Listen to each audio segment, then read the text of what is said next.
God's chosen ones. Beloved chosen one. Listen carefully, because heaven has paused everything to speak directly to you. This is not just another moment.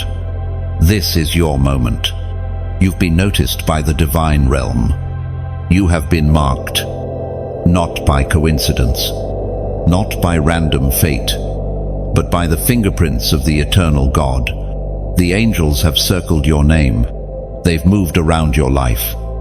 What you thought were delays were actually divine movements. Before you even knew how to pronounce destiny, heaven already wrote your name on the scroll of purpose. You are not anonymous in the spirit. Your name echoes in heavenly places. Before I formed you in the womb, I knew you, and before you were born I set you apart. Jeremiah 1. Woo. That is your proof. You are not a maybe. You are not a background character. You are chosen, hand-picked for this generation. Why do you think hell has tried so hard to silence you? Why has your path been littered with confusion, delay, and rejection? It wasn't random. It was resistance. Because you are not ordinary. You are not supposed to blend in. You disrupt things. You shift atmospheres. You carry a light that cannot be explained or ignored. That's why you've been misunderstood your whole life, because you are not from this world. Psalm 91:11 says, "For he will command his angels concerning you to guard you in all your ways." The angelic realm has been assigned to your steps, protecting you in ways you don't even realize. That car accident you missed, that friendship that ended, that room you were shut out of, all part of the protection plan. Because when you are chosen, nothing just happens. It's all divine choreography. Type 999 in the comments as a prophetic act. This number marks divine completion and preparation.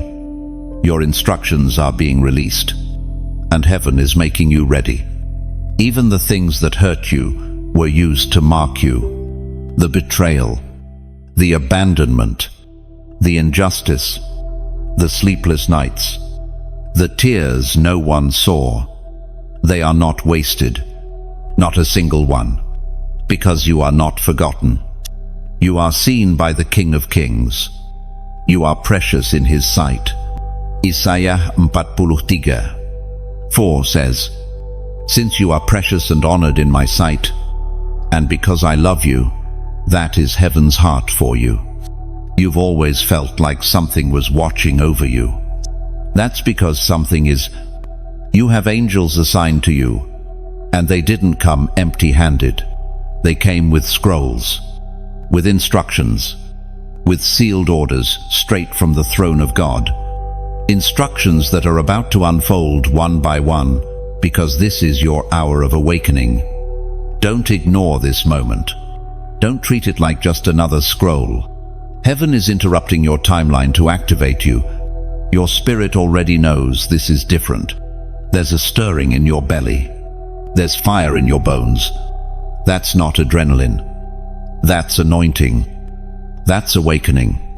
That's divine alignment. Comment, I hear you, Lord.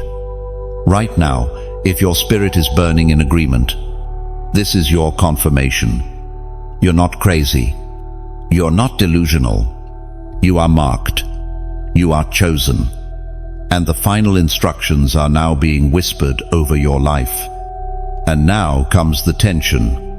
Because with the mark comes the weight. The mark brings responsibility.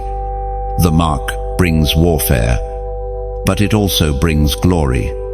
Romans 8:18 declares, "For I consider that the sufferings of this present time are not worth comparing with the glory that is to be revealed to us."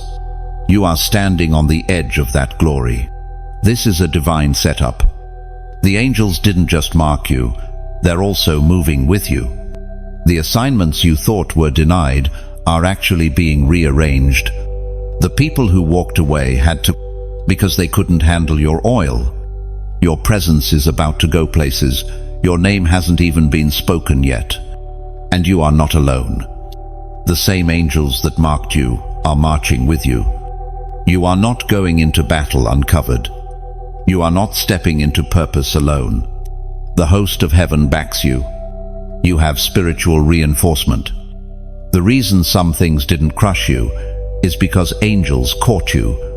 Let every demon hear this. You are rising. You are returning. You are remembering who you are. You were never meant to be hidden forever. The hiding season is over. Now begins the unveiling, the emergence, the revealing of the marked one. All of creation has been groaning, waiting for this moment. Romans 8. Shidyo, waiting for you. This is not about fame. It's about fire. It's not about being seen. It's about being sent. And heaven is sending you now. The signal has been given. The trumpet has been sounded. The realm of angels has been activated around your life. Beloved, chosen one. The only thing standing between you and destiny is agreement. Will you say yes? Will you surrender to the blueprint written before time began? Comment, I will obey, if that's your answer. Don't just watch this. Engage it. Let heaven see your response. Let hell hear your resolve. Let every delay be silenced by your yes. If you've felt this word, reach your soul. Like, share, and subscribe right now. Don't miss what's coming next. There is a sequence to your awakening, and each piece matters. This is only the beginning. The angels have marked you. The scroll is being unsealed. You are God's chosen one. Long before you ever opened your eyes in this world, a conversation took place in heaven. A decision was made, not about your birth, but about your calling. God didn't randomly allow you to exist. He designed you with intention. In that holy dialogue, your name was spoken with purpose. Your journey etched into eternity. This is not poetry. This is prophecy. You were chosen before the beginning began. Not when you started praying. Not when you survived that trauma. Not when you gave your life to God. No, before all of that, your destiny was sealed. Ephesians 1:4 says it clearly. For he chose us in him before the creation of the world to be holy and blameless in his sight. Do you understand what that means? You existed in the mind of God before the stars were born. You didn't stumble into this. You're not here trying to find meaning. Meaning found you. You are a walking revelation of what God had in mind for this generation. You were sent here as a response, as an answer, as a divine interruption. You are God's strategy for this hour. That's why your journey has felt so different. Because you're not from here.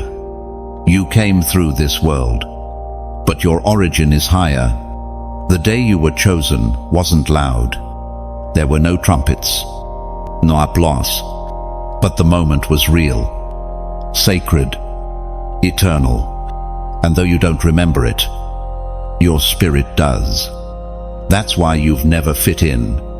That's why normal never satisfied you. That's why comfort made you restless. You carry the memory of the moment when the Almighty said, "That one, yes, that one, send them, mark them, they are mine." This is why your birth attracted warfare. The enemy doesn't fight what isn't a threat. And you are a living threat to darkness. From the moment you arrived, hell has tracked your steps. But what Satan couldn't comprehend is this. The same God who chose you also sealed you. You've been sealed for glory. You've been preserved for purpose.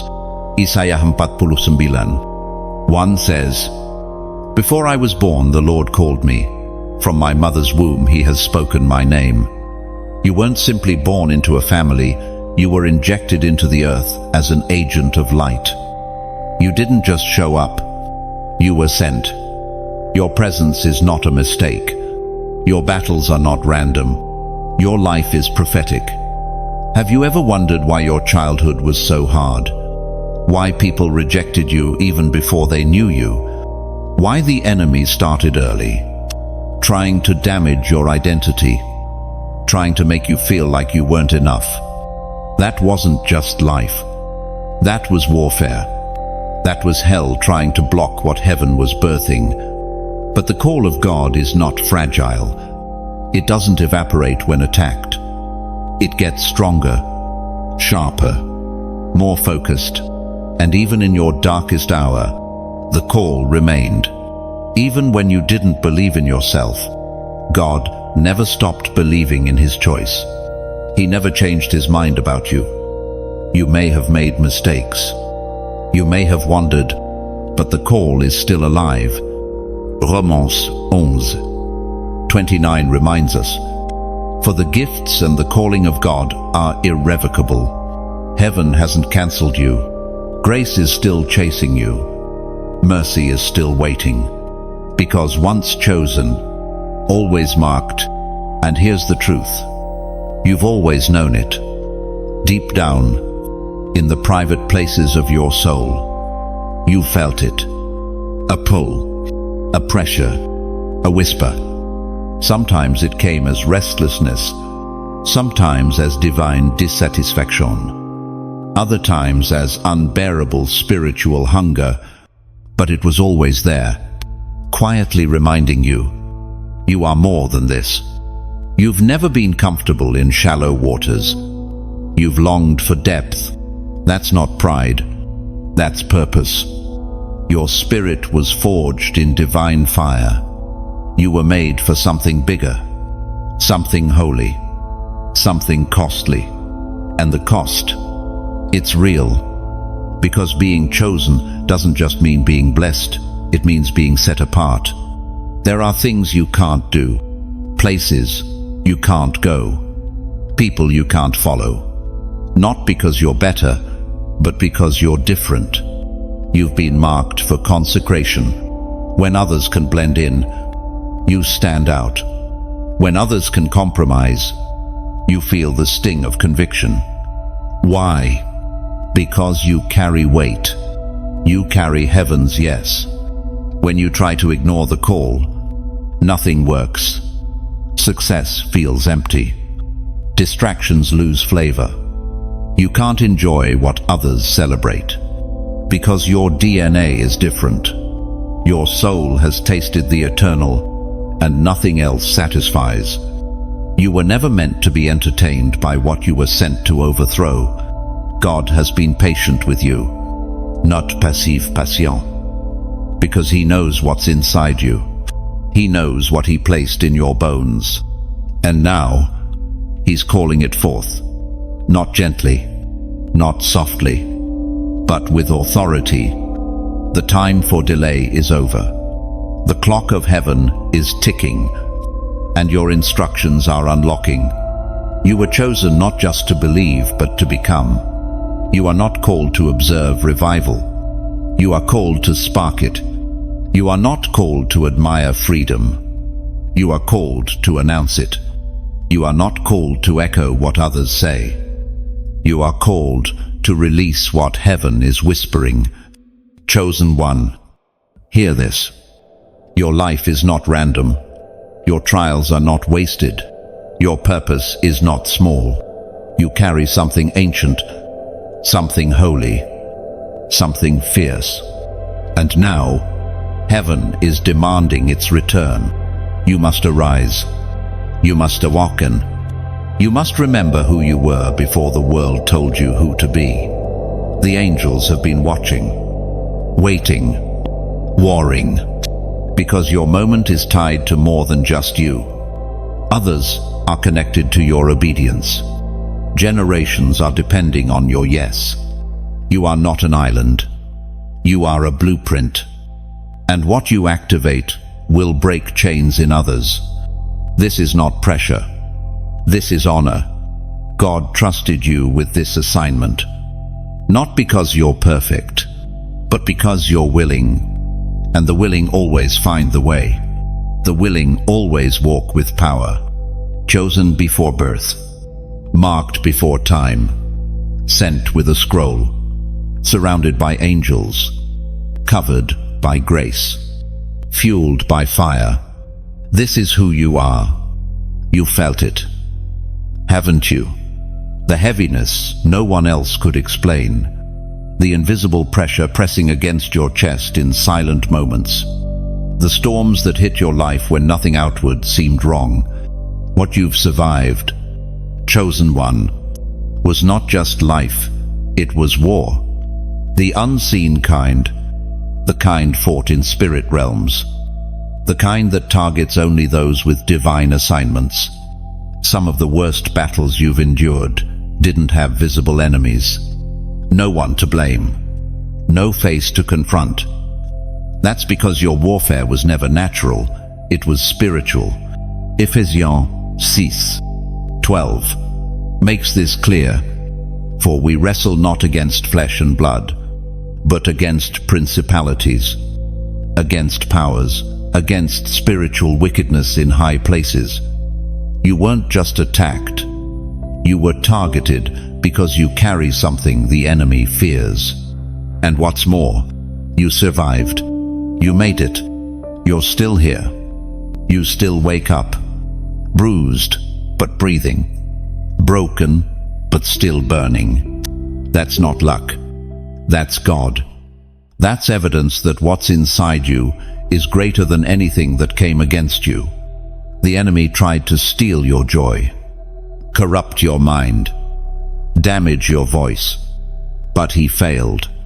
Because you are marked. There were nights when you cried yourself to sleep, not even sure why. Mornings where you woke up numb. Silent wars in your soul that no one could see.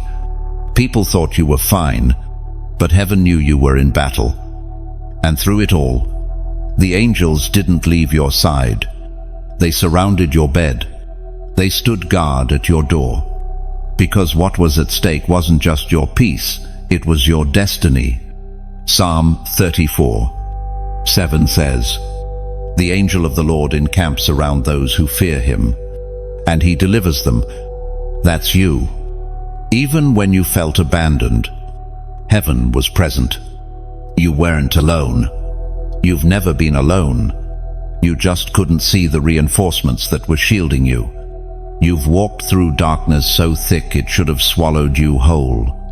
Depression, rejection, confusion, isolation. You've been through spiritual tunnels that made you question if you'd ever see light again. But the light was never gone. It was inside you. You carried it, even when you couldn't feel it. Every time you were pushed to your limits, it was a test.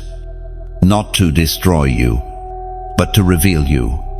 God was proving to darkness that you are unbreakable, that you are chosen, that no matter what was thrown at you, abandonment, betrayal, addiction, temptation, you would rise. You always rise. And what the devil didn't account for is this. Every attack deepened your discernment. Every battle sharpened your spirit. Every blow awakened your authority. You are not the same person you were before the war. You've been made dangerous to the kingdom of darkness. That's why the warfare increased, because your threat level did too. Chosen one. You've been trained in silence, prepared in pain, molded in midnight. And now the heavens are preparing to announce you. The ones who thought you were finished are about to watch you flourish. Those who dismissed you are about to see you walk in dominion. Because what tried to bury you didn't know you were a seed. Romans 8:37 reminds you, in all these things, we are more than conquerors through him who loved us. You didn't just survive, you've overcome. You're not coming out empty-handed. You're coming out with oil, with wisdom, with fire in your eyes, and a sword in your mouth. It was all part of the training. The betrayal trained your heart to hear God's voice above man's. The depression taught your soul how to hold on to light. The rejection taught you to stand alone with heaven as your audience. The breakdowns became breakthroughs in disguise. Every why me moment was really heaven saying, because I trust you. You were never just fighting for your life. You were fighting for your legacy, for your bloodline, for every soul connected to your yes, for every chained one waiting for you to rise and unlock the next door. You were fighting for them too. That's why you couldn't quit. Now that the smoke is clearing, you can feel it, the shift. The weight is lifting. Instructions are downloading. New clarity is breaking forth. You're seeing visions, dreaming again, hearing God louder. It's not a phase. It's a transition. The war trained you for this moment. So now, chosen one, I ask you, can you recognize yourself in the mirror of your pain? Can you see how the fire didn't consume you, but refined you? Can you look at your scars and realize they're badges of spiritual rank? If this resonates with you, comment the number 777 below. 7 is the number of completion, and 777 triples the promise. Your warfare is transitioning into wisdom, your pain into purpose, your battle scars into blueprints. No one knows how close you came to giving up, but heaven knows, and heaven has honored your endurance. You are no longer just a survivor. You are a strategist. You are someone who carries authority to teach others how to war, how to stand, how to rise. Don't hide what you've been through. Don't minimize your warfare. It's your testimony. And Revelation 12. 11 declares, they overcame by the blood of the Lamb and by the word of their testimony. That means your scars speak. Your battle count. Your pain preaches. This is why you're still here. Not because you're strong, but because you're chosen. And chosen ones don't break. They build, they war in silence, and then emerge in glory. They carry divine secrets.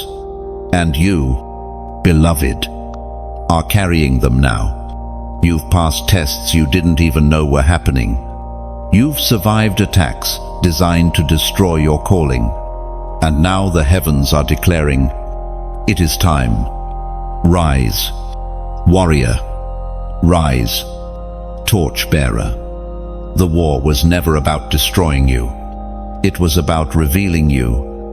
Comente 777 as a declaration.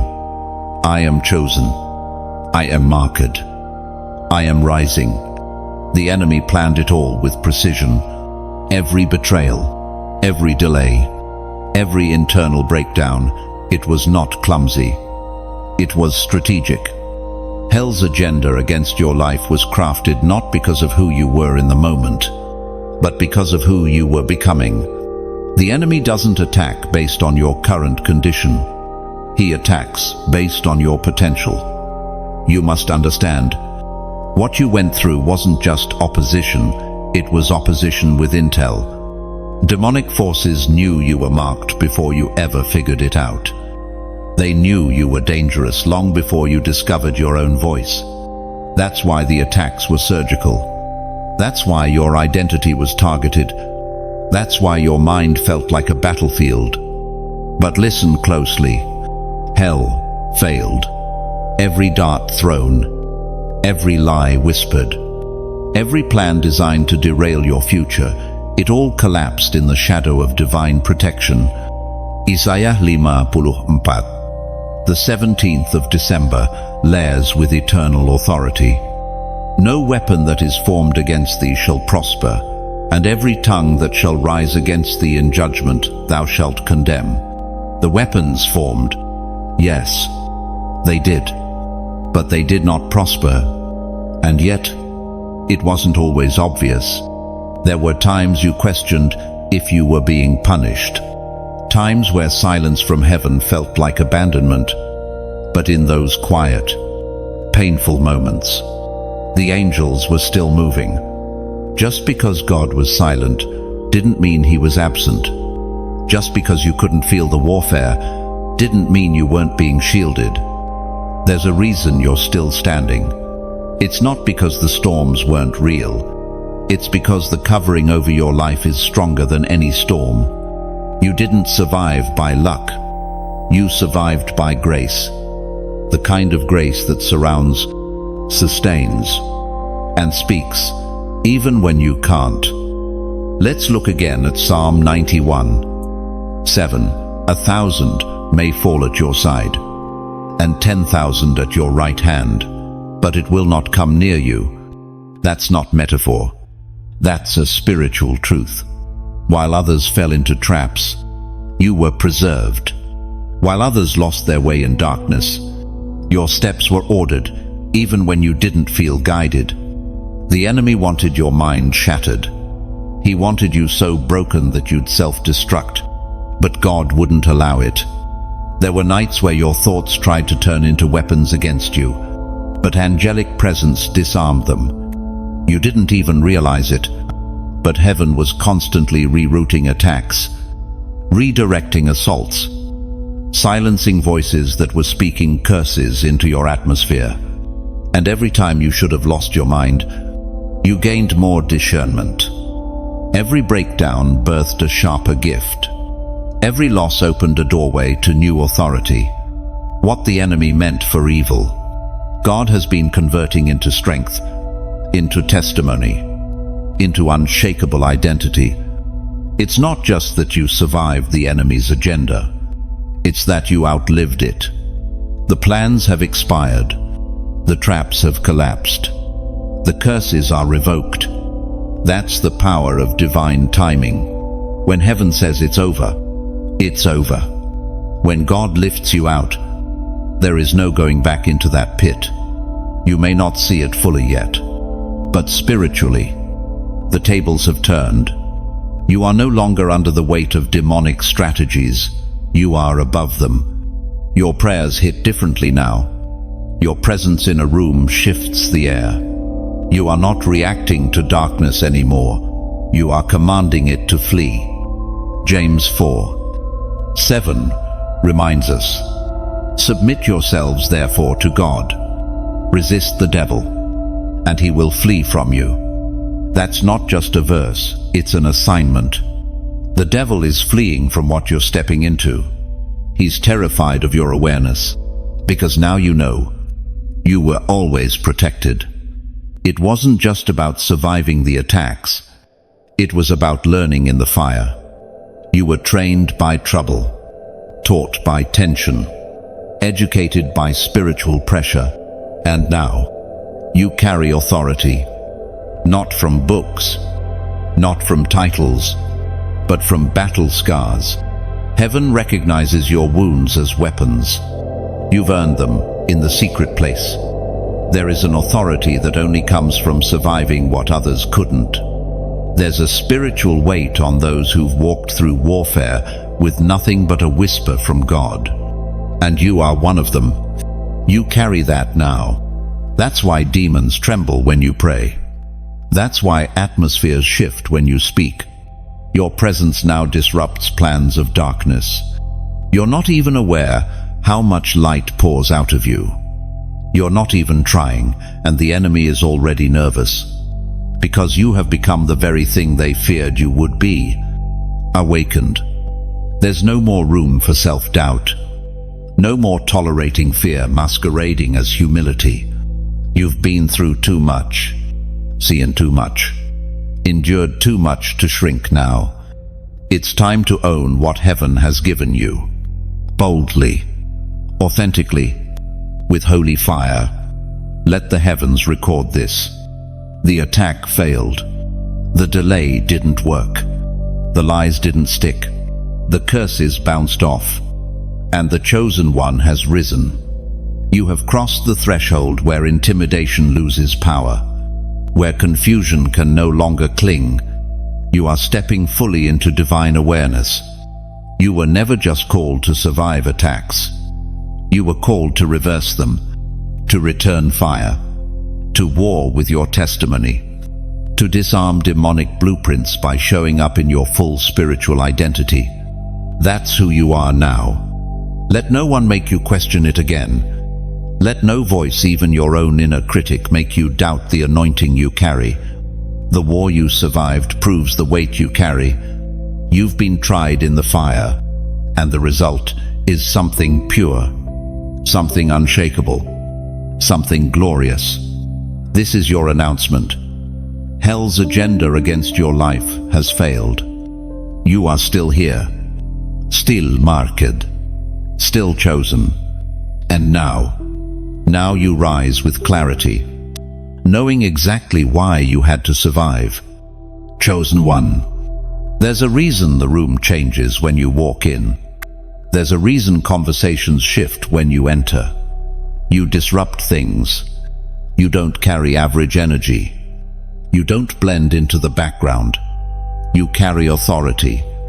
Even when you doubt yourself, the spirit realm knows who you are, and it trembles. You are what the Bible calls a disruptor, a breaker of patterns, a divine interruption in your bloodline. You carry oil not earned by years, but by fire. You carry insight that doesn't come from study, but from surrender. Jeremiah 51. 20 Hechos your essence. You are my battle axe and weapons of war. For with you I will break the nation in pieces. With you I will destroy kingdoms. God didn't just choose you to survive. He chose you to shatter what once stood unchallenged. That's why things never worked the same for you. Why you couldn't fit into systems, relationships, churches, environments that others seemed to thrive in.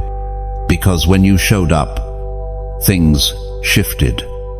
You were born to break cycles, not blend into them. Your presence disrupts generational curses. Your voice unsettles demonic strongholds.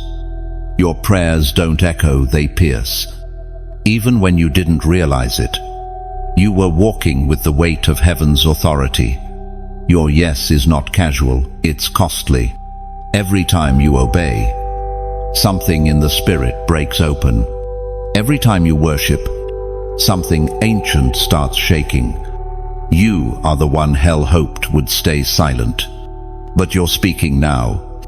You're waking up now. You're standing in your mantle. And heaven is backing every word that comes from your surrendered mouth. Isaiah 55:11 confirms it. So is my word that goes out from my mouth.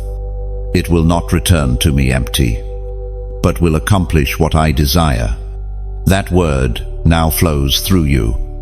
There are some of you who have walked into rooms and felt tension, felt eyes shift, felt energies resist you.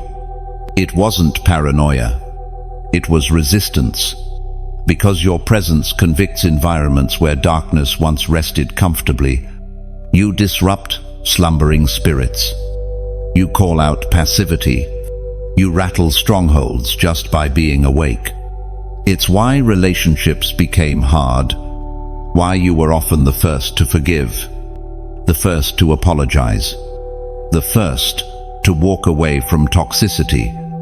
Not because you're weak, but because you're chosen. And chosen ones carry heaven's burden to bring order, healing, and justice, even when it costs them comfort. The battles you fought in silence, God saw them. The decisions you made in private that honored God but cost you opportunities, heaven recorded them. And now comes your reward. You didn't compromise when you could have conformed. You didn't stay silent when speaking was costly. You didn't abandon your mantle even when it felt heavy. And for that, the heavens are preparing to reward you openly. Matthew 6:6 says, Your Father, who sees what is done in secret, will reward you. Get ready for open reward, public restoration, visible favor, not because you demanded it, but because you endured the hidden place. But here's the tension. Disruptors don't get applause at first. They get opposition, resistance, silence. But make no mistake, heaven sees it all. Your labor has not been in vain. Your obedience is not going unnoticed. Your yes is echoing across generations. And this isn't just about your life. This is about your bloodline. You're carrying keys that your ancestors prayed for but never held. You are breaking curses that tormented your family for decades. You are shifting patterns so the next generation can walk in freedom. That's why it's been heavy. Because you are not just living for yourself. If this word is confirming what your spirit has long suspected, take a moment now and connect deeper. Don't just scroll so into the word you just received. If you feel led, like this message, share it so others can rise into their calling, and subscribe to stay locked into this divine frequency. And if this word has blessed you, and you feel stirred to support the movement, consider making a gift to keep the message flowing to those who need it most. Not everyone is called to be a disruptor, but you are, and disruptors are needed now more than ever. You are not here to please people, you are here to please God. You are not here to fit in, you are here to ignite. You are heaven's matchstick, Earth's reminder that light still exists, and you're only just beginning. So don't back down now. You've come too far. You've endured too much to shrink. The enemy fears a disruptor in full agreement with God. And right now, heaven is watching, waiting to see what you'll do with this moment. Will you rise? Will you step forward, fully aware of the fire you carry? Will you own the mantle God has placed on your shoulders, not with arrogance, but with holy confidence? Because if you will, then nothing will ever be the same. Chosen one, there's a reason you've spent so many seasons hidden, so many moments where it felt like life passed you by, like your gifts were overlooked, your heart was misunderstood, and your presence forgotten. But listen, God didn't hide you to harm you. He hid you to prepare you. You weren't buried. You were planted. There is a difference. Burial is for the dead, but planting is for the destined. And every moment you thought was punishment was really preparation. Every season of silence was God crafting strength. Every delay was divine timing, not denial. You were in the forge. The quiet was your training ground. Luke 1:80 speaks of John the Baptist. And the child grew and became strong in spirit, and he lived in the wilderness until he appeared publicly to Israel. That's you, growing in the wilderness, becoming strong in spirit, while no one saw, no one praised, and no one clapped, because God knew what he was building. He needed you away from noise, away from distractions, away from performance and people-pleasing. He needed to detox your soul from needing applause. Because what you carry cannot be filtered through approval. What you carry has to come straight from the throne room. You weren't overlooked. You were shielded. Shielded from counterfeits who would have drained you. From platforms that weren't ready for your weight. From premature exposure that would have cost your purity. You were kept, beloved, hidden in the cleft of the rock, not forgotten, guarded.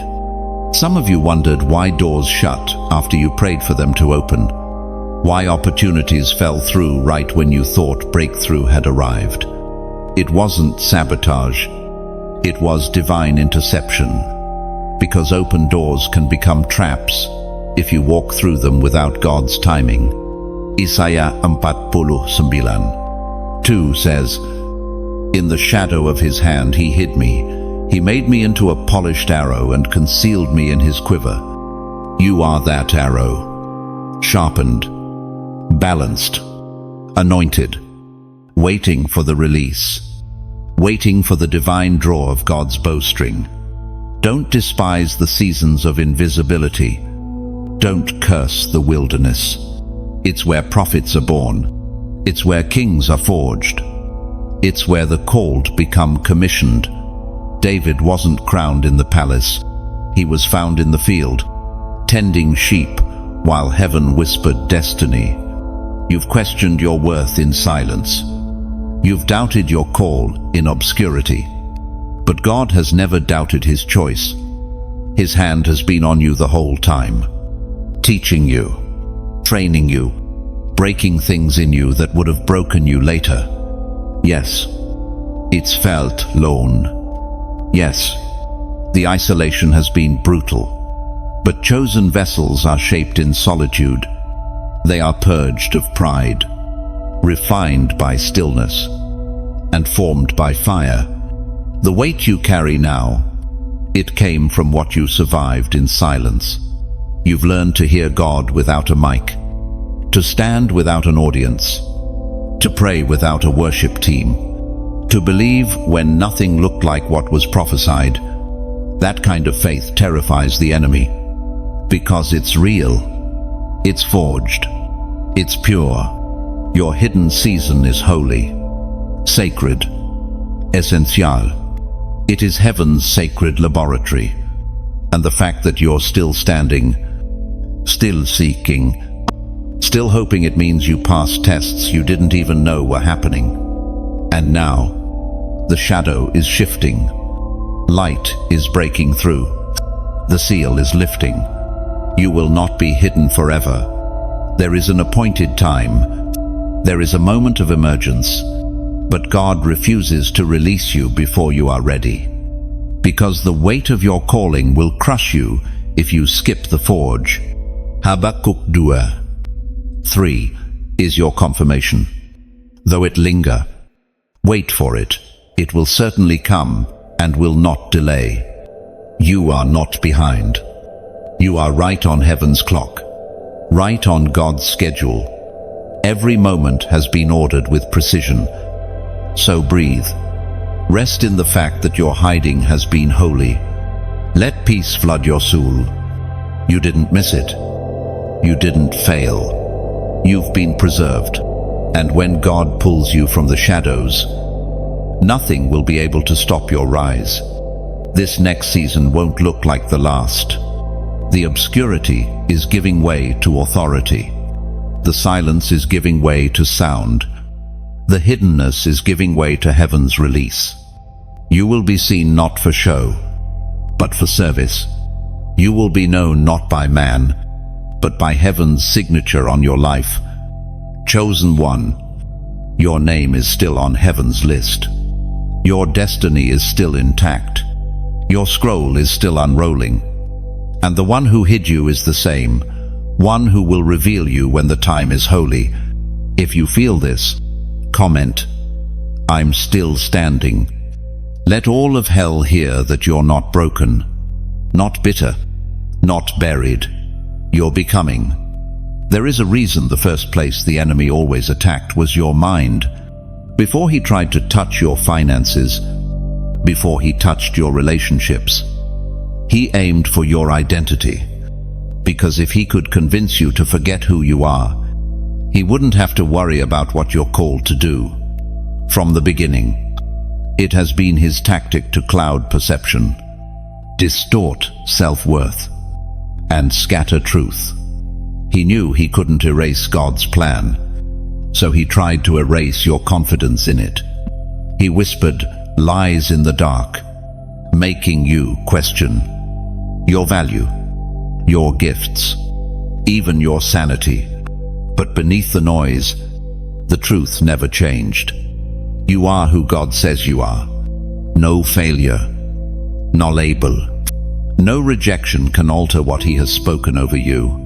Romans 8, 16 declares, the Spirit himself testifies with our spirit that we are God's children. That inner witness, it's never left you. Even when doubt screamed louder than faith, that still, small voice kept repeating the truth. You are chosen. The reason the identity assault was so relentless is because everything flows from identity.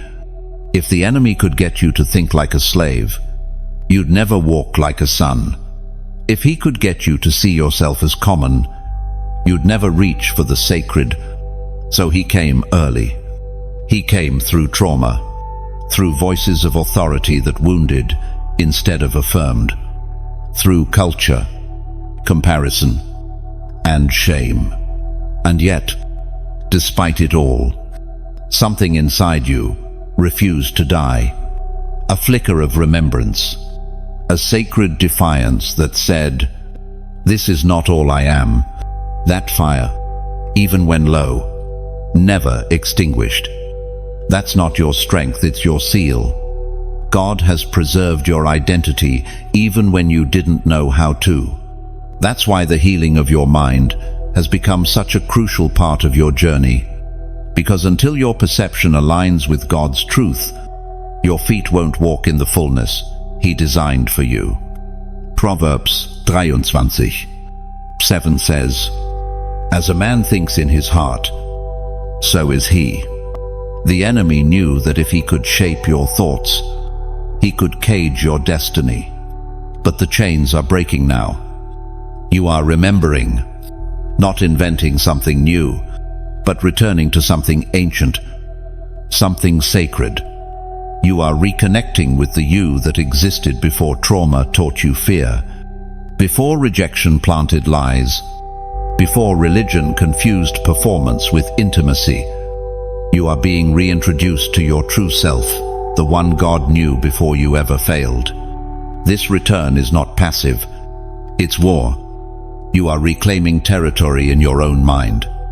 Every lie you uproot is an act of deliverance. Every truth you speak is a hammer to the chains. You are tearing down strongholds, not just for you, but for every person who watches you become whole. 2 Corinthians 10:4-5 A's. The weapons of our warfare are not carnal, but mighty through God to the pulling down of strongholds, bringing every thought into captivity to the obedience of Christ. That's what you're doing now. Capturing thoughts, rejecting lies, replacing fear with truth, rewriting the script the enemy tried to write over your soul. You've spent years questioning why you felt too much or not enough. The enemy thrived in that confusion. He wanted you neutralized, so focused on your flaws that you'd never step into your authority. But clarity is coming now. You're starting to see, and what you're seeing is holy. You were never meant to be invisible. You were never meant to apologize for your fire. You were never meant to shrink to make others comfortable. The way you love deeply, the way you sense atmospheres, the way your spirit discerns things others miss, that's on purpose. That's divine design. You are heaven's contradiction to the world's assumptions. Your presence disrupts cultural lies. You carry the fragrance of another world. You are a prophetic mirror, showing others what wholeness can look like. That's why hell came after your mind, because your healed identity will awaken healing in others. This is not the season to be unsure. This is the time to anchor your name in what God has said. Stop repeating old scripts. Stop entertaining voices that don't match heaven's report. You are not damaged. You are not behind. You are not unworthy. You are redeemed. You are restored. You are anointed. Isaiah 62:2 speaks to your restoration. You will be called by a new name that the mouth of the Lord will bestow. That name, it's being spoken now in the Spirit. Heaven is calling you what you've always been, even when you forgot. And your story is far from over. Every page the enemy tried to black out is being rewritten with glory. Every chapter marked by pain is being redeemed with purpose. You are not the lies you believed. You are not the mistakes you made. You are the result of grace that refused to let go. So walk differently now. Think differently. Speak differently. Because you are returning to who you've always been. And once identity is restored, destiny unfolds without resistance. You are not becoming something new. You are remembering who you were before the battle began. There's something stirring deep inside you that you can't always explain. A sense that you're not walking alone. A knowing that things around you hold more meaning than they seem. You've seen numbers repeating strategist. 444, 777. You've dreamed dreams that felt more like visions. You've sensed moments in time aligning with such divine accuracy. It startled your logical mind. This isn't coincidence. This is heaven's code. A prophetic language woven into your days.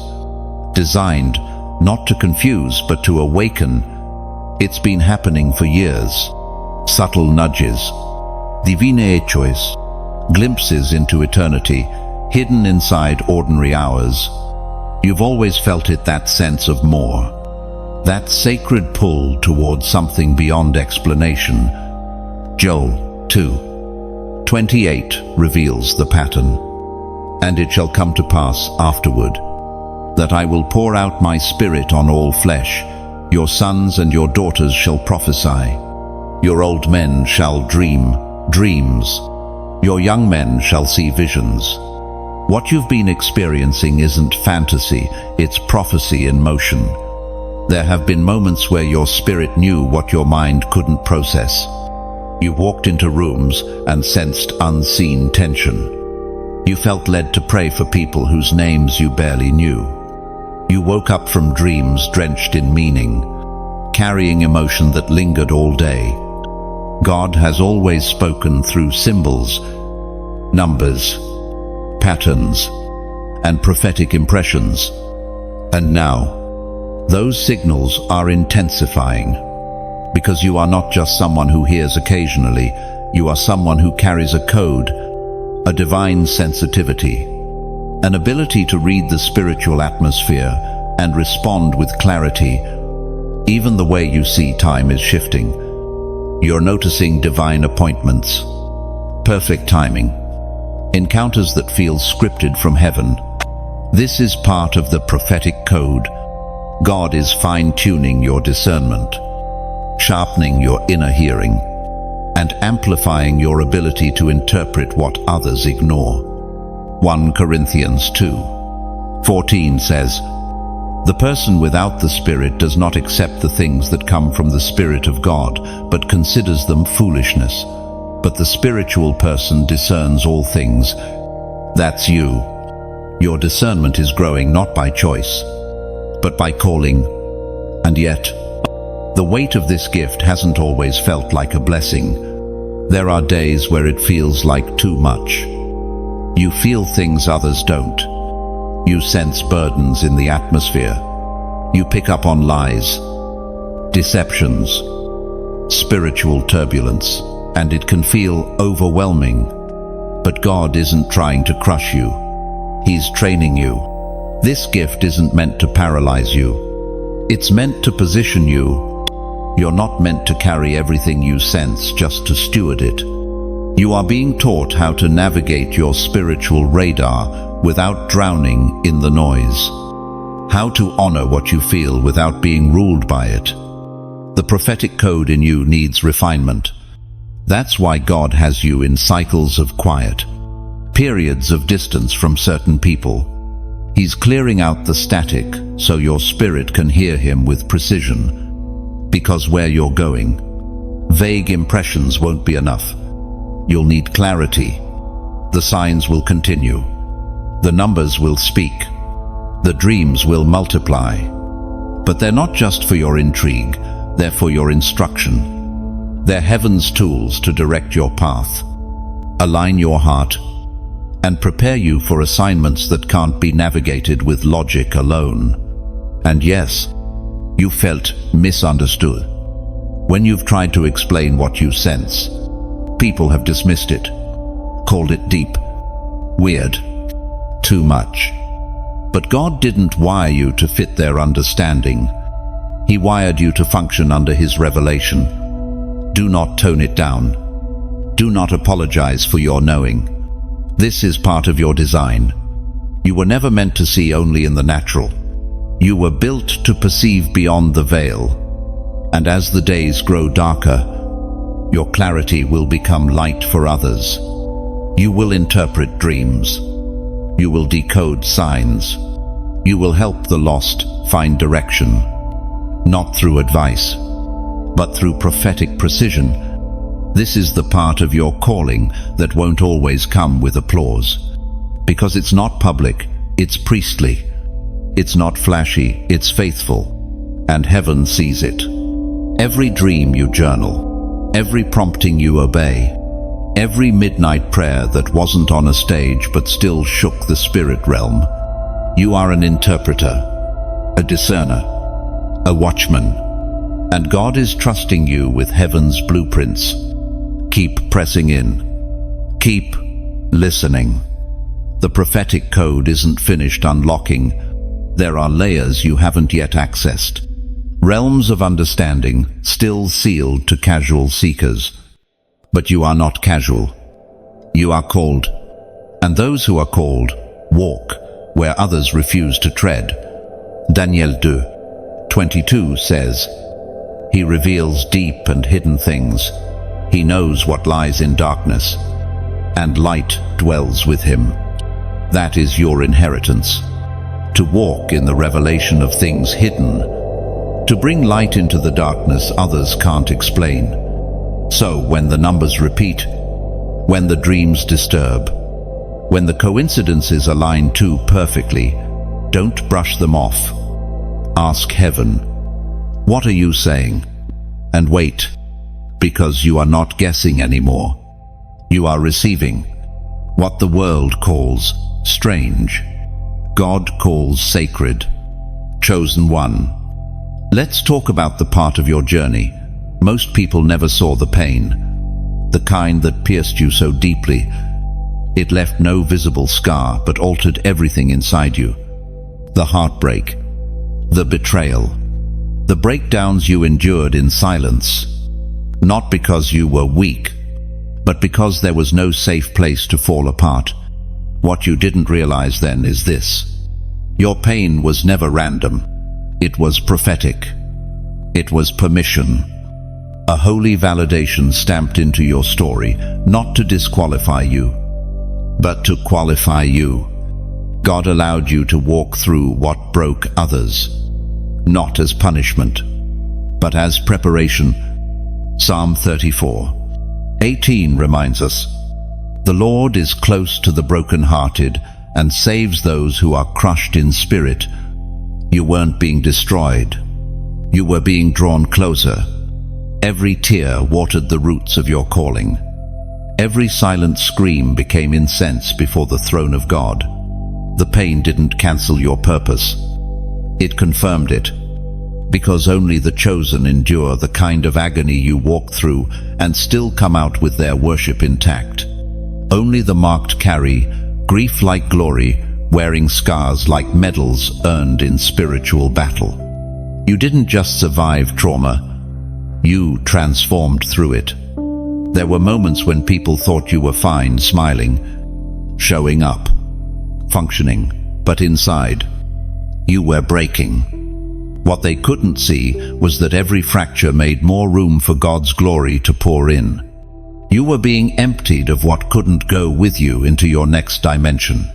Pain purified your discernment. Rejection refined your identity. Loneliness deepened your dependency on God. These weren't obstacles. They were holy altars.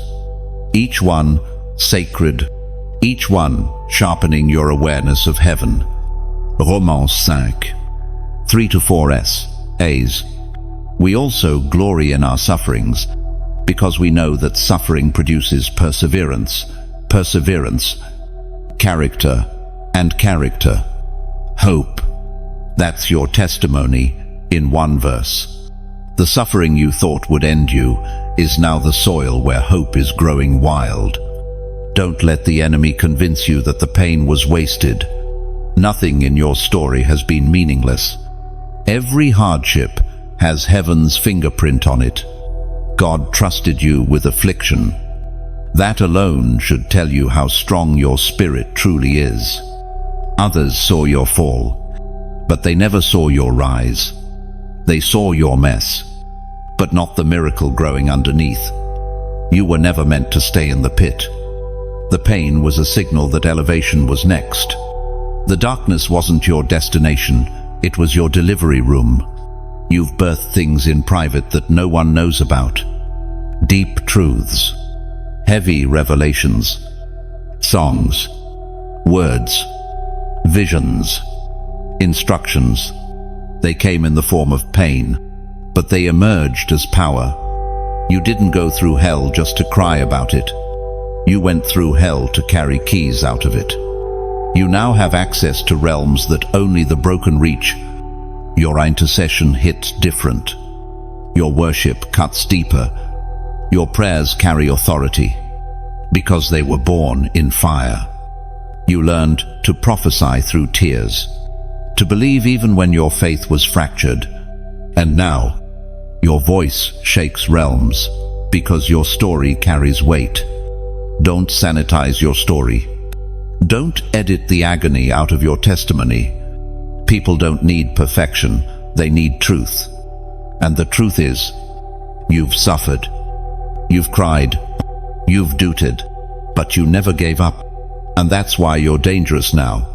Because pain gave you a level of boldness that comfort never could. You don't flinch anymore. You don't beg for acceptance. You're not moved by noise, because you've already survived worse than their opinions. God took what tried to bury you and made it the foundation of your mantle. The heaviness you carry is holy. The sorrow you feel when others suffer, that's not sensitivity. That's your anointing, reacting. That's your spirit, remembering its assignment. There's a new kind of fire in you. One that doesn't come from hype or applause, but from the quiet resolve of someone who's been in the valley and still believes God is good. Someone who's lost much but carries more now than ever. 2 Corinthians 4:17 speaks directly to your soul. For our light and momentary troubles are achieving for us an eternal glory that far outweighs them all. Your troubles weren't empty. They've been producing glory. Not temporary success, but eternal reward. That's why the pressure intensified before your breakthrough. That's why the warfare came hardest right before clarity. Because the enemy saw what was being birthed in your spirit, and he panicked. But he lost. You made it. And now, you carry something no demon can imitate, and no platform can give. Authentic, pain-forged authority. If this word just confirmed what you already knew deep inside, type 444 in the comments right now. That number isn't just symbolic, it's prophetic. 444 is a number of divine establishment, angelic presence, and alignment. It's God's way of saying, I saw it all, and I'm building from the ashes. The pain was not punishment. It was prophecy. You're not here in spite of the pain. You're here because of it. Chosen one. You need to understand this. The instructions that are about to unfold in your life are not coming from man. They are not born from motivation videos or online advice. What is being released over you is divine. It is sacred. It is what I call heaven's technology-coded revelation embedded into your spirit, downloaded straight from the eternal realm. You've already felt it, those sudden bursts of insight, clarity that comes in the stillness, direction that seems to land in your spirit without anyone telling you. That's not imagination, that's divine intel.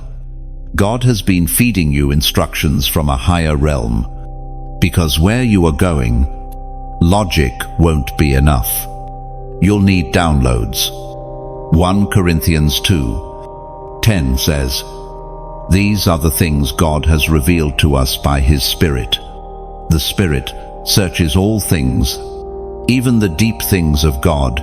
What you carry isn't shallow. It's deep, and it's been entrusted to you because heaven knows your spirit can handle the weight. God is releasing secrets now. Not loud, not public, but personal.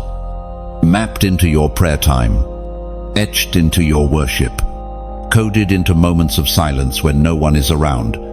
These are your blueprints, and they will not come with applause, but with assignments. Heaven's technology is not flashy. It's effective. The downloads don't always look dramatic, but they shift everything.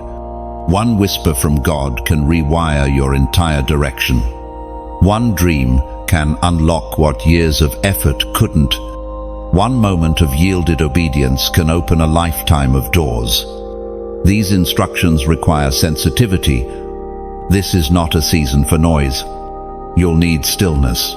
You'll need to fast from distractions, because when heaven is speaking, the wise learn to listen. You are being pulled into alignment, calibrated like an instrument tuned for heaven's frequency. Exodus 40 gives us a glimpse of how detailed God is. See that you make them after the pattern for them, which is being shown you on the mountain. God gave Moses precise instructions, not opinions, not suggestions. Patterns, because in heaven's technology, patterns matter, sequences matter, obedience matters. This is the time where your spirit will begin to know things before they happen. People will speak, and you'll discern what they're not saying. You'll look at situations and see layers others miss. You'll walk into rooms and know why you were sent there. Don't second guess it. Don't explain it away. That's the Holy Spirit activating your inner radar. That's the spiritual blueprint unfolding. You've been faithful with little, and now heaven is giving you access to much. Luke 16:10 reminds us, "Whoever can be trusted with very little can also be trusted with much." You've passed that test, and now the gates are opening, not for status, not for comfort, but for kingdom strategy. God isn't just raising up worshippers, He's raising up builders. And you are a builder in the Spirit. You don't just feel atmospheres, you rebuild them. You don't just receive revelation, you act on it. That's why these divine downloads are being entrusted to you. There are systems to be restructured, ministries to be revived, blueprints for businesses that aren't just profitable, but prophetic. You are being handed divine architecture, and your obedience will construct what others only dream of. Don't be intimidated by what you're being shown. The vision is big because the backing is bigger. You will not build this alone. You'll be resourced. You'll be surrounded. You'll be strengthened. And if the revelation came from God, then the provision will come too. Isaiah 46:10 reminds us, "I make known the end from the beginning. My purpose will stand, and I will do all that I please." God isn't reacting to circumstances. He's revealing what He already established. If this word is stirring your spirit, then you know this isn't about hype. It's about heaven's instructions. Let's be real. Messages like these require faithful stewardship. If you've been blessed, if you've sensed God speaking through this, consider sowing into it. A seed in good ground always yields supernatural return. You're not giving to a man, you're investing in the mission, in the message. Keep this voice echoing across the earth. And if you haven't yet, be sure to like this message, share it with someone who carries fire, and subscribe so you don't miss what heaven is releasing next. There are more blueprints coming, more divine patterns waiting to be revealed. This isn't just a message, it's a manual.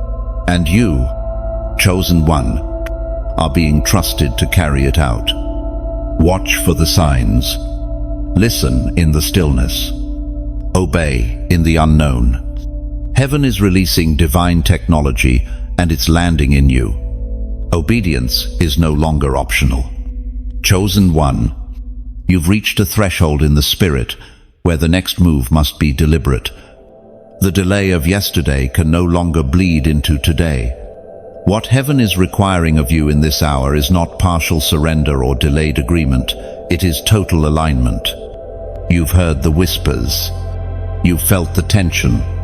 That holy discomfort in your soul hasn't been confusion. It's been a signal, a sacred tug urging you toward movement. God is not just suggesting your next step. He is commanding it. This is where many hesitate, because the next instruction won't always feel logical. It won't be validated by popular opinion. But obedience doesn't wait for consensus. It moves on conviction. And what you're sensing now isn't imagination, it's invitation. You don't need more confirmations. You've already received enough signs to know what needs to be done. The door you're afraid to knock on is already unlocked. The conversation you've delayed is tied to someone else's breakthrough. The dream you've archived is screaming to be resurrected. James 1:22 gives it straight. Be doers of the word, and not hearers only, deceiving yourselves. Hearing without obeying creates spiritual stagnation. Obedience is how revelation becomes reality. You've grown through the wilderness. You've survived the fire. But now, the fire must become fuel. You've wept in private now. Heaven asks you to move in public. You've carried the instruction in your heart. Now you must release it with your life. Don't let fear dress itself as wisdom. What seems risky in the natural is often required in the spirit. There is someone waiting on the other side of your obedience. Your yes isn't just for you, it's a lifeline to others. Delayed obedience is still disobedience. And disobedience in this hour doesn't just cost time, it can cost alignment. You're not one decision away from delay. You're one rebellion away from disconnection. This is the weight of being marked. This is the tension of being chosen. You don't get to move casually anymore. Your steps are ordered. Your days are strategic. Your decisions impact destinies beyond your own. And yes, obedience will cost you. It will cost you comfort. It will cost you reputation. It may cost you relationships. But what you gain is infinitely greater presence, power, protection, and divine positioning. You've asked for clarity. God is responding with commands. You've prayed for increase. Heaven is responding with instructions. The next level doesn't come through hoping, it comes through honoring what you already know to do. Obedience is the currency of the kingdom. It's the only thing that truly unlocks the next. Not talent, not charisma, not influence, just obedience. God has already gone before you. What you're afraid to do, He's already prepared the way for. You're not stepping into chaos, you're stepping into completion. You're not building from scratch, you're building from prophecy. The instruction may feel small. Call someone. Forgive that person. Start that journal. Leave that environment. Speak that word. Don't underestimate it. Obedience to the small is what qualifies you for the sacred. Even Jesus, in the fullness of divine power, still chose to obey the Father's will fully, immediately, and completely. Philippians 2:8 reminds us, he humbled himself by becoming obedient to the point of death, even death on a cross. If the Son obeyed fully, how can we afford to treat obedience lightly? There is an unlocking waiting on your yes. The moment your spirit aligns, chains begin to break, not just in your life, but in every life connected to you. You are a gate in the Spirit, a path others will walk. And if you delay, they remain stuck. You weren't saved to stand still. You were marked to move. The anointing over your life responds to action, not intention. This is the moment, not tomorrow, not next week. Now, heaven is watching not to judge, but to release. The scroll is open. The command has been given. All that remains is your response. Will you obey? Something in the Spirit is shifting, and you can feel it, even if you can't explain it. You are no longer standing still. You are standing on the threshold of divine transfer. What was once blocked is now being released. What was once delayed is now being delivered. You are about to receive what only the spirit realm could prepare. Mantles, keys, and weapons. A supernatural handoff is in motion. This isn't a promotion from man, it's an impartation from heaven. Elisha received Elijah's mantle not by begging for it, but by following with faithfulness. You've done the same. Through your endurance, your obedience, your quiet consistency, you've proven you're ready. And now heaven responds. The torch is being passed. The oil is increasing. The access is expanding. 2 Kings 2:13 says, he picked up the cloak that had fallen from Elijah and went back and stood on the bank of the Jordan. That's you. You've watched others carry what you've been called to. You've stayed close to the fire, and now the mantle is falling onto you. But this transfer isn't flashy. It's not about fame. It's about function. Heaven isn't giving you gifts to entertain. It's handing you tools to build. You're not being called into visibility. You're being summoned into warfare. The transfer is a commissioning. The keys you're receiving represent authority, not just to enter new realms, but to unlock them for others. These keys are spiritual. They are assignments. They are kingdom instructions wrapped in favor. And once given, they cannot be revoked. Revelation 3:7 affirms this. What he opens, no one can shut. And what he shuts, no one can open. With the keys come weapons. These aren't carnal. They're divine. You're about to see your prayers hit harder, your declarations cut deeper, your silence shake atmospheres, because what you're receiving now carries heavenly weight. You've been feeling the stir, the urgency. That's the spiritual realm aligning with this very moment. Angelic presence is increasing. Dreams are intensifying. Discernment is getting sharper. Why? Because your spirit is being equipped. You are being upgraded, spiritually armored for what comes next. This is not charisma. This is capacity. You are being stretched to carry something larger than you've known. That burden in your chest, that's divine installation. Heaven is pouring revelation into your bones, mapping blueprints into your sleep, syncing your mind with heaven's rhythm. The transfer is also generational. You are receiving mantles not just from your leaders, but from those in your bloodline who never fulfilled theirs. You're picking up uncompleted assignments. You're carrying prayers they didn't see answered. You're walking in a harvest they sowed in tears. You've been chosen to complete what others could only begin.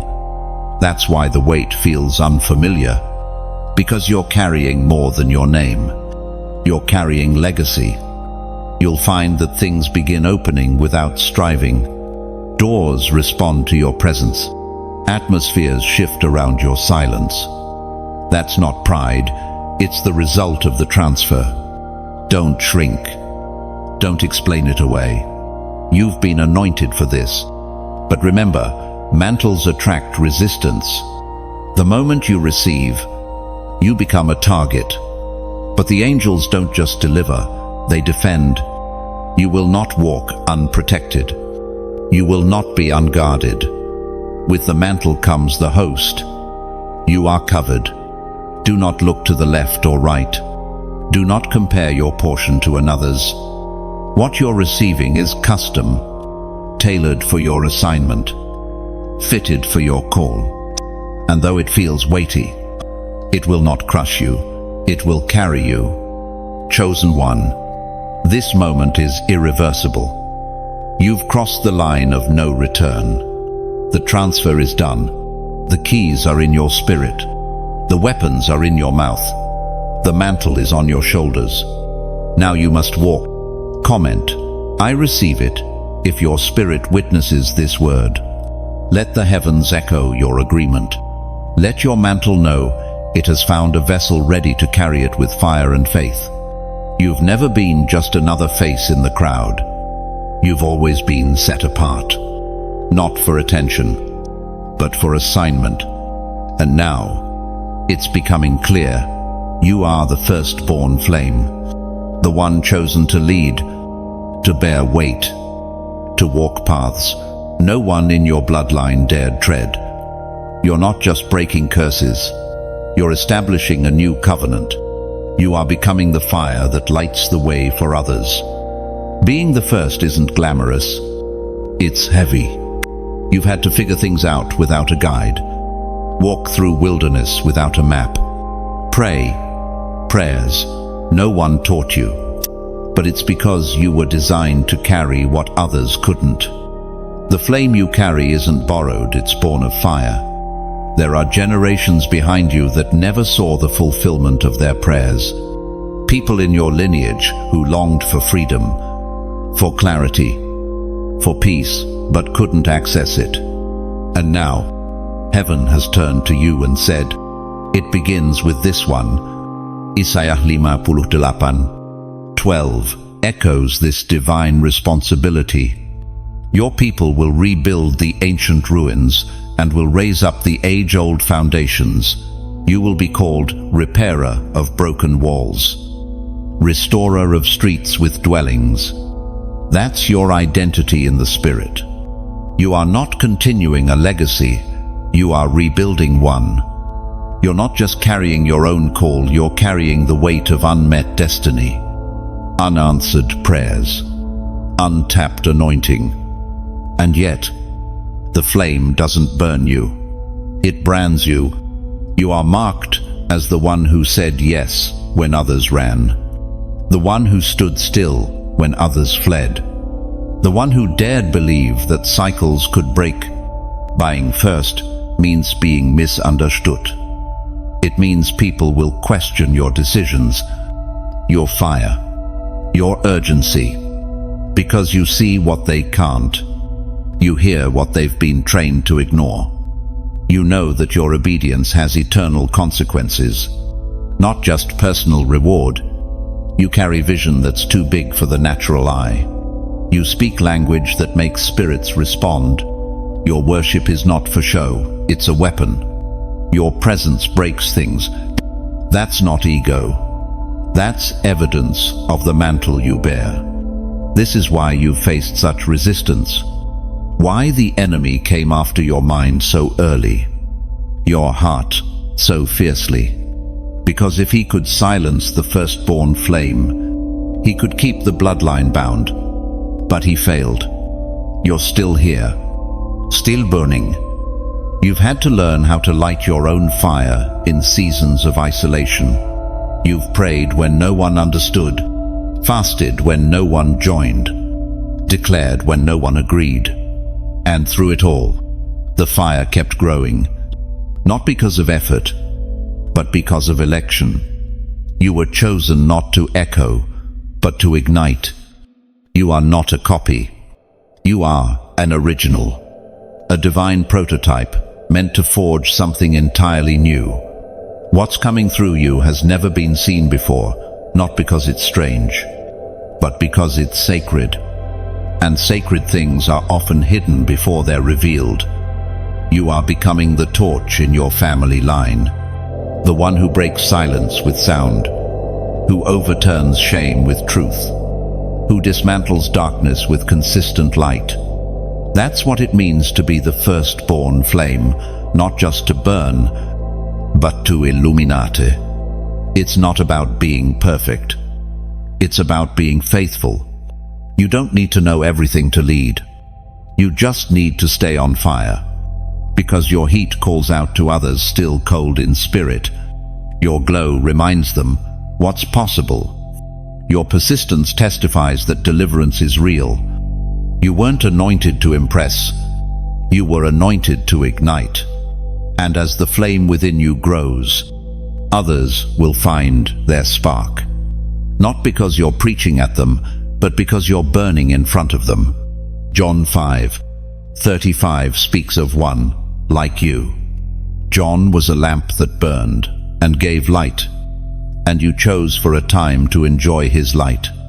Your assignment is not eternal popularity, it is eternal impact. You burn so others can see. Let the fire refine you, but never let it consume your joy. Stay anchored. Stay humble. The higher the flame, the deeper the roots must go.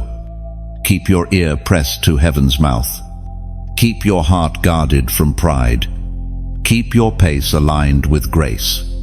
Chosen one, you are the first, the breaker, the one marked with fire and forged in silence. And the world will never be the same because you chose to carry the flame forward. There is a depth to your strength that didn't come from books or mentors. It came from the fire. Not the fire of passion or excitement, but the fire of trial, pressure, and unrelenting testing. You've walked through flames that didn't warm you, they stripped you. But what others called destruction, heaven called fireproofing. God wasn't trying to burn you up. He was burning off what couldn't go with you. The fear, the pride, the need for approval, the hidden wounds they had to be exposed and incinerated. Because where he's taking you, purity matters more than platform. Refinement is more important than recognition. 1 Peter 1:7 says, "These trials will show that your faith is genuine. It is being tested as fire tests and purifies gold." That's what this has all been, refinement. You weren't being punished. You were being purified. The fire came in many forms. Disappointments that stole your breath. Delays that questioned your timeline. Loss that shattered your assumptions. And through it all, you stayed. You didn't run. You didn't quit. You let the flames do their work. And because of that, you're still standing, not weaker, but stronger, not colder, but clearer. There is a sharpness to your discernment now, a quiet authority in your voice, a settled boldness in your presence, all of it forged through the flames. What the fire removed wasn't your power, it was the impurities that could have contaminated your next. It pulled out the idols you didn't know were there, the dependencies you called friendships, the habits you labeled as balance, the lies you whispered to yourself to feel safe. Fire does not lie. It reveals, it exposes, and it purifies. You've been through moments that didn't just stretch your faith, they broke it open. You had to rebuild your belief in the dark, with nothing but a whisper to cling to. But now, Your faith is not fragile. It's fire-tested. This is why you can walk into chaos and remain calm. Why people ask for your peace but don't understand your process. They didn't see the furnace. They don't know how many times you wanted to quit but couldn't, because something holy kept pulling you forward. You've been tried, but not consumed. Touched, but not tarnished. What's left now is not just the core of who you are. It's the truth of who you are. No pretenser, no projections, just a purified vessel, ready for glory. You no longer worship from convenience, you worship from revelation. You don't pray to get things, you pray to stay aligned. The fire shifted your priorities. You now crave holiness over hype, presence over platform, assignment over applause. There's a maturity on you now, a settled weight, a stillness that speaks louder than noise. Because when you've walked through fire, you stop fearing what others think. You stop entertaining distraction. You focus. That's what the fire gave you. Focus. And it's what will carry you forward. People often want the glory without the furnace. They want the anointing without the ashes. But God doesn't pour oil on what hasn't been pressed. He doesn't entrust mantles to the untested. Your fire was your approval. It was the final preparation. You are not made of glass. You are not delicate. You are not temporary. You are fireproof. You may still feel the heat in moments, the echoes of old struggles, the phantom pain of battles past. But those aren't signs of weakness. They are reminders of what you've outlasted. They are proof of grace. Zechariah 13:9 declares, I will bring that group through the fire and make them pure. I will refine them like silver and test them like gold. That's been your journey, refined, tested, proven. Now, when people ask why you speak with conviction, you won't have to explain. You'll simply be. When they wonder why you pray with weight, why you love deeply, why you walk with caution and courage at once, it will be the fire speaking through you. And that fire will never go out. Because it didn't start with you. It started with heaven. You are carrying a flame that was sparked in eternity and proven on earth. You didn't just survive the process. You became the product. And what God finishes, no man can undo. Chosen one.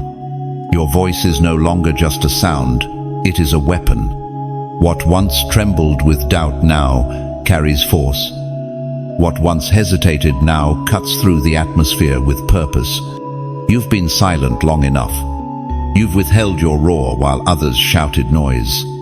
But now, heaven is activating your voice not for attention, but for assignment. Your words are not ordinary. They are anointed. They don't just inform, they shift. They don't echo trends, they carry truth.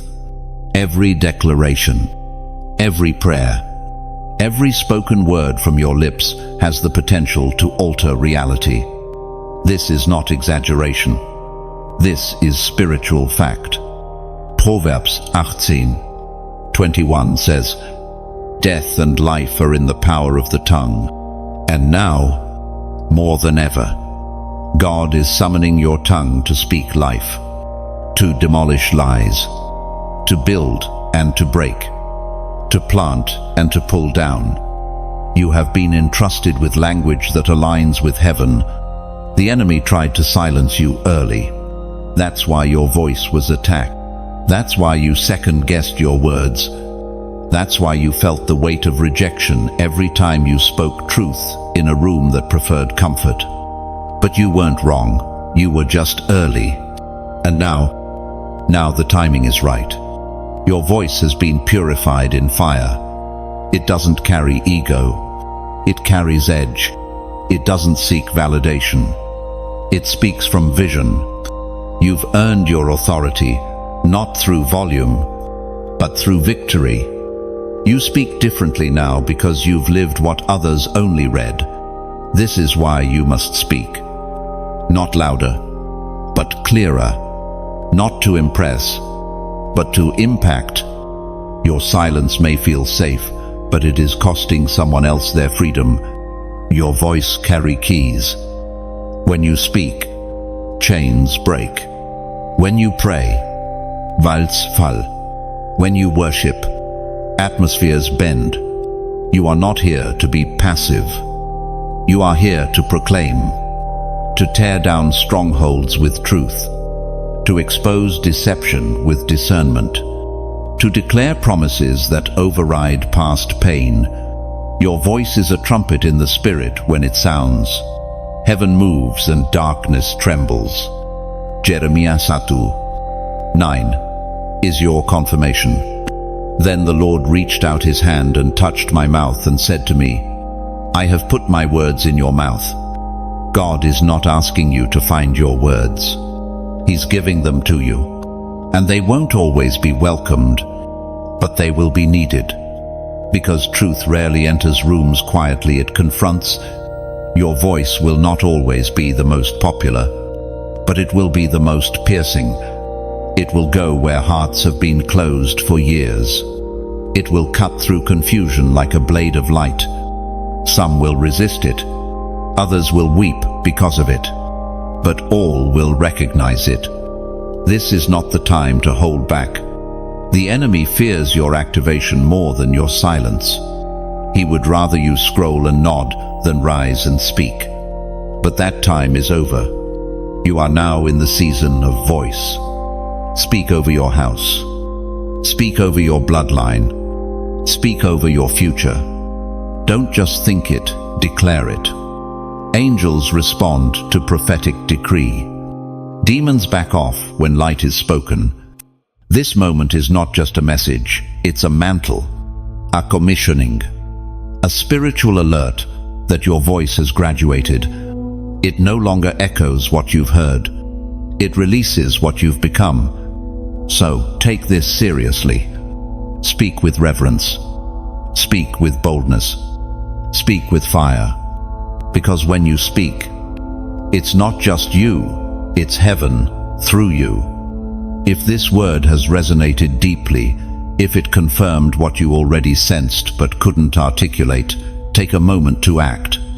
Like this message, so others can discover it. Share it, so your voice becomes the bridge for someone else's breakthrough. And if you haven't already, subscribe, so you don't miss what God continues to pour through this channel. And if you feel stirred to go deeper, if this ministry has been a source of strength, direction, and divine interruption, consider sowing into it. Every seed makes it possible for this voice to reach further. Speak louder and build more. No amount is too small when it's planted in the right soil. Comment below. I will speak. Let hell know you've found your sound. Let heaven hear your yes.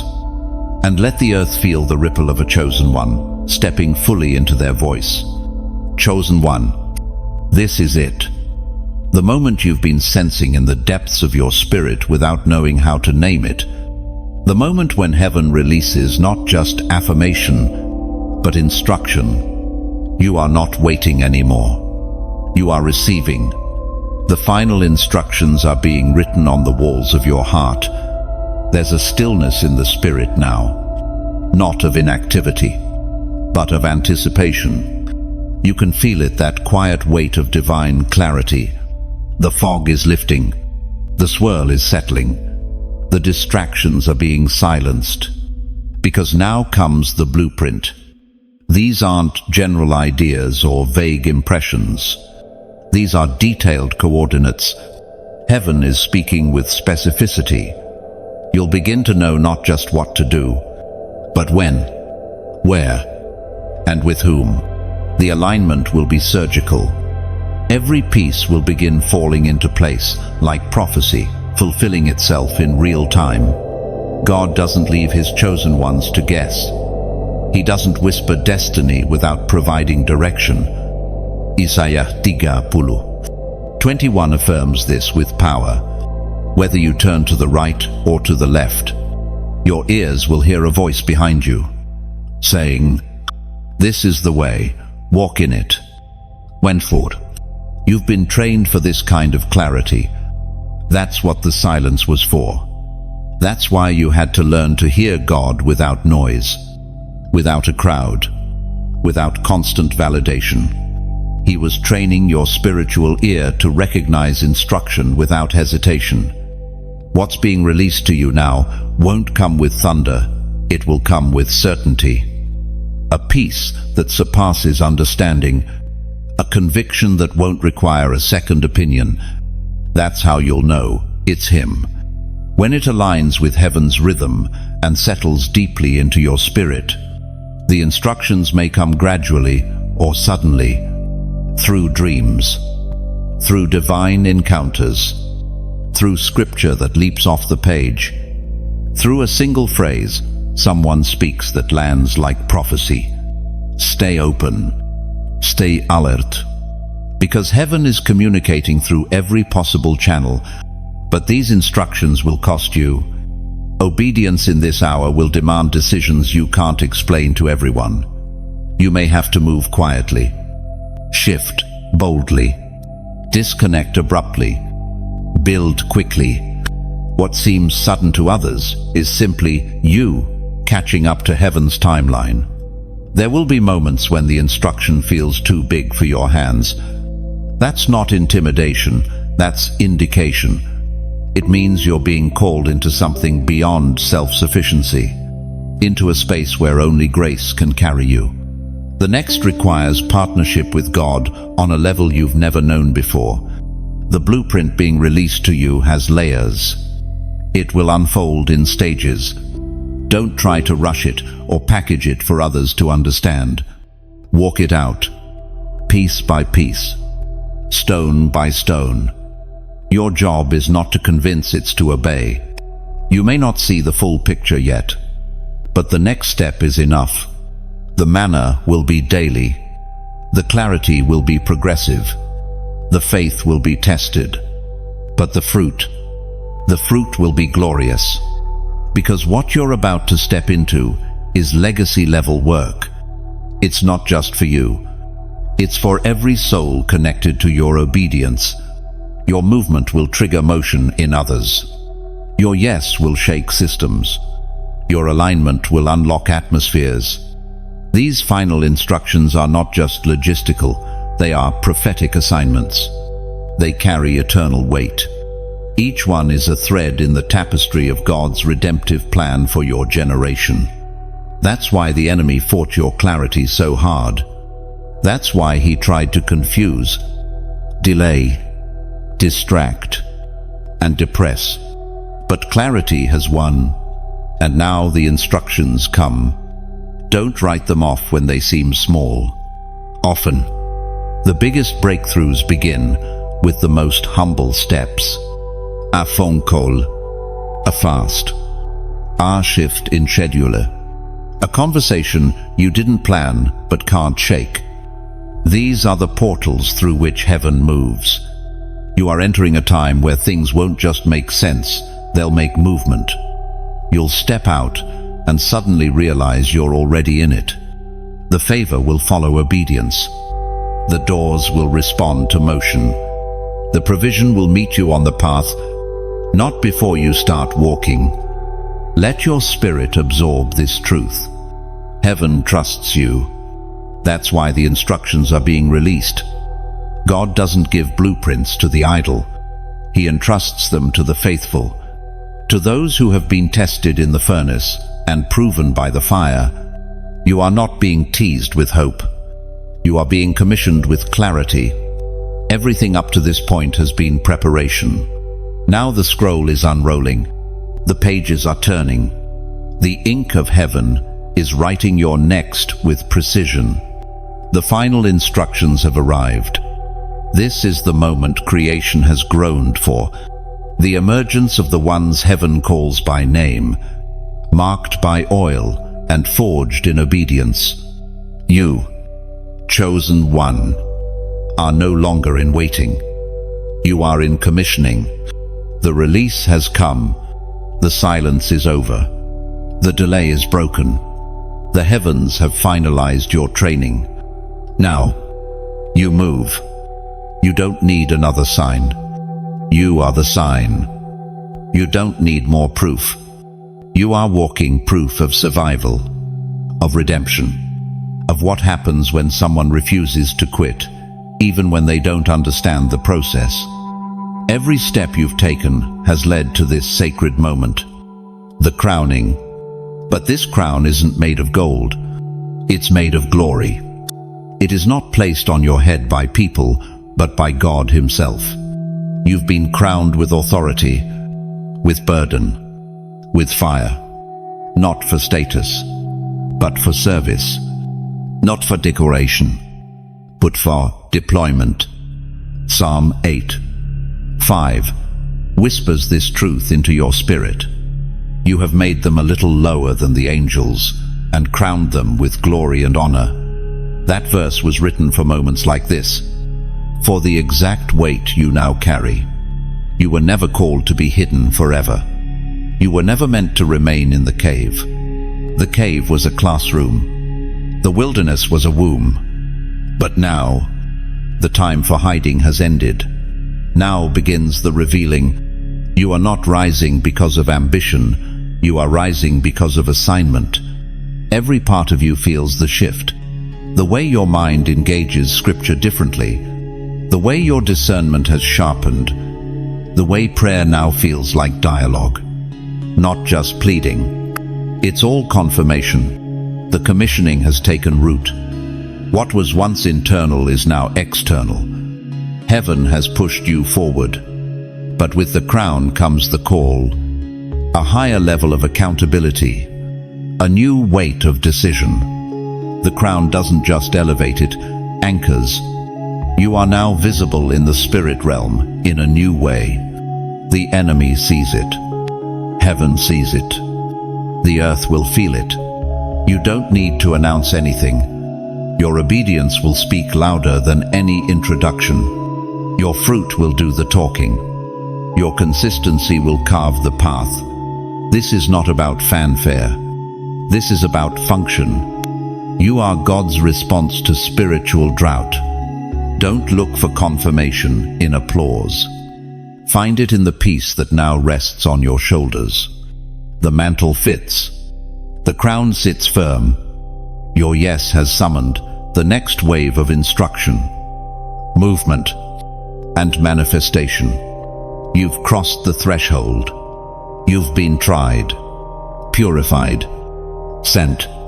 No more preparation without activation. No more readiness without release. What you carry must now move. You've been given access to realms that require your full presence. Every delay has expired. The authority on your life will begin to draw things to you. People, resources, information, opportunity. But you'll know it's heaven sent by the weight of purpose it carries, not the size of the platform.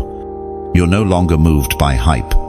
Only heaven's hand can guide you now. You are now the one others will look to for guidance. Not because you asked for it, but because you've become it. You've stepped into the role. You are the answer to prayers you didn't even know were prayed over your bloodline. You are the open door others will walk through.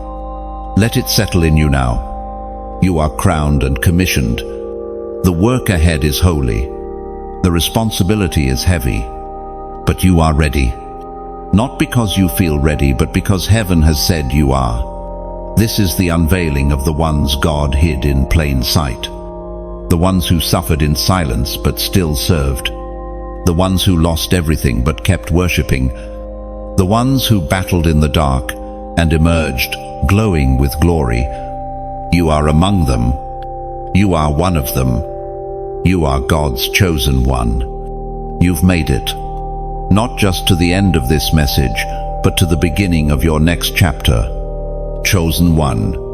What you've just walked through wasn't information, it was impartation. Line by line, heaven has been unlocking layers of clarity, strength, and destiny in you. This was more than words. This was a divine moment. And moments like these are not casual, they are catalysts. You are no longer who you were when this began. You've heard the call, felt the fire, caught the weight of your mantle. And now you move forward, not as someone seeking purpose, but as someone walking in it. You've been marked, commissioned, crowned, and now comes the movement. The voice you carry, the presence you bring, the blueprint you hold, it's needed more than ever. The world is aching for the authentic, for the anointed, for the awakened. That means it's aching for you. If this message stirred something in you, something holy, something undeniable, don't keep it to yourself.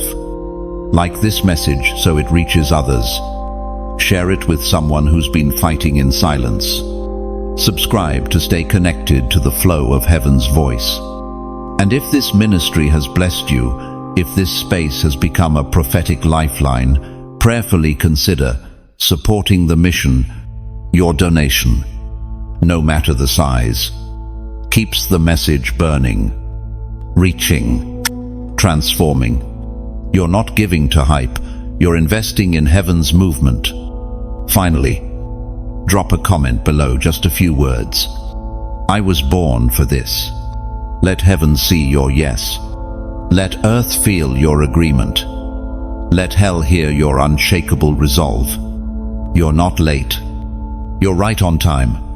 You're not random. You are royal. You're not forgotten. You are foretold. This is your moment. Chosen one. Now, go live it.